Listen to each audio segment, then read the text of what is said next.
Welcome to The Confident Networker with your host, Simone Douglas.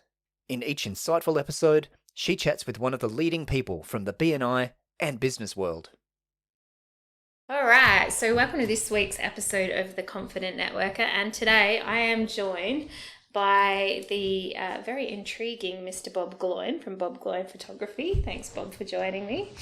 Thank you, Simone. Thank you for inviting me. Now, I say intriguing, I suppose, because you've come from a really interesting industry and then landed in photography. So can you tell us a little bit about your business and a tiny bit about this amazing journey that you had to get there in the first place?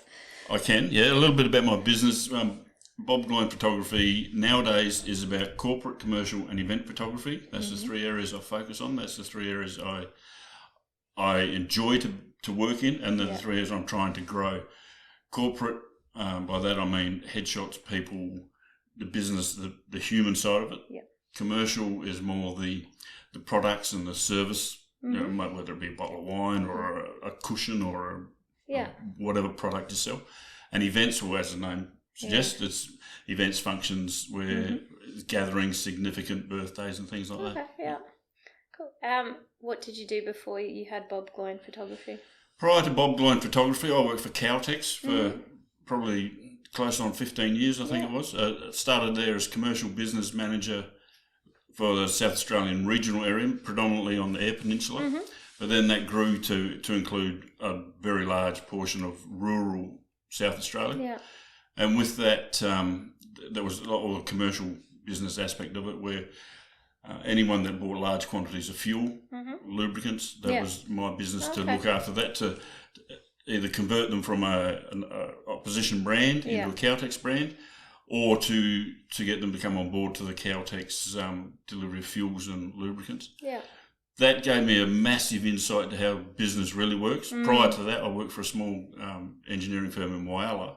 Yeah. And to go to a national company and see how a national company works and how it interacts with people, just how that level of thing operates, really opened my eyes up. And photography was always a passion that I did part-time, even while I was doing that. And I did work for Caltex, photography work for Caltex while I was doing that in some aspects.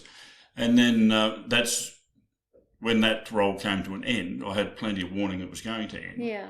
And then we transitioned into Bob Gloyn Photography. And I thought, well, that was a stage in my life where I knew this is where I was comfortable, where I wanted to go. It's what I enjoyed. It's where my heart was. It's where my passion was. And at that age in my life, I wasn't looking to climb career ladders and things like that. I was take over the world. Yeah. I'd been there, done all that, and I felt successful in what I'd done and how I'd done it. And I thought, well, this is a great opportunity for me to go full-time into Bob Gloyn Photography and continue down. Well, at that stage I did a lot of sport as well, but now that's, like I say, corporate, commercial and events. So how long have you been in BNI for? I joined BNI in the end of 2017. Okay, so a while. And so, just 4 years, just on 4 years. So that means that you've renewed at least 3 times? Yes. Yep. So why do you keep coming back? I come back because it does work. I do get business out of it. And at the end of the day, I'm in it to grow my business, and it has done that. I enjoy the people. I enjoy the mixing with others. As much, I was only saying to someone this morning, as much as my job is with people, you go in, you do your job, you get to know them, you do it, and a lot of them become repeat customers, but you do it and you leave. Yeah. If I didn't have BNI, I wouldn't have this constant contact with people and a growing network of people that you can pick up for. I don't just talk to them about photography work or about their work. You can just pick up the telephone and talk to them about, how's your kid's birthday? Or how one of your kids started school last week? And you just have a chat about life as well. Yeah. So it's created a whole heap of friendships, as well as grown my business, grown my network, and help other people do the same. Yeah. How important was your chapter and its members to you over the last 18 months with the pandemic and everything else, and going into lockdown, coming out of lockdown and things like that? Fairly important. it gave us someone that, as everyone knows, we're locked down. You couldn't leave the house. You couldn't go away. You weren't meant to do all these things. It gave you a network of people that you could talk to, and you had multiple interests, whether it was their business, my business, or you just wanted to talk about how terrible it was. Just how it was to, how are you getting on, not going out. It just created another group of people you could talk to about another group of things. I thought it was great. Yeah, awesome. What is the best piece of business advice a BNI member has given you? The best piece of advice, you don't go in there and think you're going to get, I've joined today, where's my work tomorrow? It's credibility, I think, is the biggest thing. And you do, and look, it sounds like a little bit cliche thing, but when you stop and you sit back and you think, I'm not just going to give you business. I'm not just going to give this person until you know that person. Yeah. And credibility comes, I think, with when you get to know them inside and outside, not just what they do as a business, but how they operate as a human being, and how that, if you're not a good person, I've got no interest in working. You can say, I'll pay you double. If you're not a good person, I've no interest in working with you. Yeah. And you get to know that by just being with them and understanding and listening to them week on week, I think. Do you know roughly how much of your business comes from BNI referrals? I would say it would. I don't know the exact figure, but I should. When I worked for Caltex, the one thing we got told day in, day out was know your numbers, and here I am saying I don't know my Foster's numbers. was the same when I worked for Foster's. My manager would be turning in their grave. Yeah. But I would estimate it to be about 40 to 50% of my work. Would come directly from ongoing referrals. Even people that have moved in and moved on for whatever reasons, you still get work from them. Yeah. And I think that's the advantage of, when you are a BNI member and you've been a member for a long time, like I was a member for 7.5 years before I became the executive director.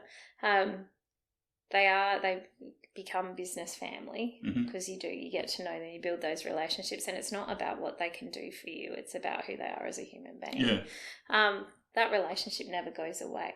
So I always say, we have all these amazing alumni who, for whatever reason, whether they were getting ready to retire or they moved or their life circumstances changed or they changed jobs, they still remember you. Yes. I love keeping in touch with all of those people because it really enriches your life. If you were giving someone of your generation advice, so obviously we have a lot of millennials coming through and people who are let's go, but someone that is say over the age of 45 and quite settled in their business, and they've been invited to this BNI thing to come meet a whole heap of new people, because that's often people don't know what BNI is until they've landed in it. What advice would you give them? Firstly, just to don't go in there with any preconceived ideas. Just go in there with an open mind. Don't look at it as you're going to the cult. Yeah. You're going to a group of people that enjoy networking, that want to network, and that want to share other people's networks. Just go in there with an open mind, and you might come out pleasantly surprised. Yeah. Does every visitor that visits a BNI chapter become a member? No, not at all. No. And I don't think it's important that they do. You need visitors to come along so they can see what we do. They can see another side of the world. Some of my own family members that I thought when I joined, I thought would have known all about it, didn't know about it. Yeah. And then when they go along, they come back and say, man, that's fantastic. You guys pass all this stuff around. There's money getting passed around. There's referrals that you get on. There's relationships. And they just don't know because they've never been, we just assume maybe they've been exposed to it.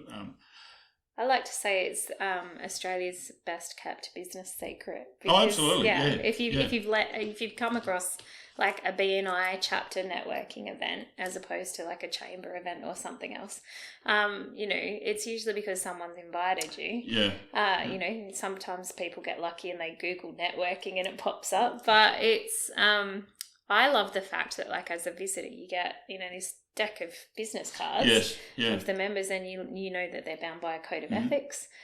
You know how you found them. That's where they meet every week, and it's just Yeah, it gives, I think, as and definitely like when I've taken my mum to go visit a BNI chapter, it gives her confidence. Then if she wants to use the people in that room, she's like, well, Simone knows them really well. So there comes that credibility straight away. That why wouldn't you use that? Because my close friend, my family, whoever it is, they use them. Why? It's just common sense that you would go that way. Absolutely. So what is the thing that has surprised you most over your 4 years in BNI? What has been your biggest pleasant surprise? Probably the most pleasant surprise is where people accept you into their networks. And look, maybe you're given the opportunity to do some work for them if you do it properly. It is people that have left for whatever reason. I still get work from a couple of people. Probably more work now than I was getting when they were members. And that's not because, it's only because of how circumstances turned out. Maybe the kids are now at the age where they're having parties, so they get as a photographer, or one of them got married. So, that wasn't happening when they were members. But it was, the pleasant surprise was, they've moved on 2-3 years down the road. They're still on the phone to me saying, hey, Bob, can we book you to come and do this? Where, like we were saying before, that relationship doesn't go away. No. Absolutely. Yeah, that's always a pleasant, nice feeling. So if I, being a BNI podcast, if I was to put you in front of someone to have a coffee that could help you achieve your next business goal or help you tick something off your bucket list in business or life, who would it be? Ideally, it would be a decision maker in a larger corporation that has a high turnover of staff, or has a high demand for corporate images. Yeah, that makes sense. So someone that if they got high turnover and they promote as an individual. So like, some places might have a high turnover of staff, but they do a job. They're not necessarily shown to the public on websites and things like that. But if it's someone that, if you've got staff that you rely on their image to sell your product, then you need to have constant up-to-date images of them, or the service or the thing that you make is a constant changing thing. The decision maker in that process. Yeah, nice. Okay, so for our listeners, if you happen to have been listening and you are one of those businesses or know someone that has a large organisation with lots of staff, and I'll give you another hot tip. If you look at your friend's website and they have a big team and their corporate headshots are bathroom selfies, that's probably a good referral for Bob too. Then by all means get onto the BNI Adelaide North website and look up BNI A team and come and join Bob for brunch, because they meet at 10 a.m. on a Friday. Bob, thanks very much for joining me. Thank you, Simone. It was lovely to be here. My pleasure. Thank you for listening to The Confident Networker.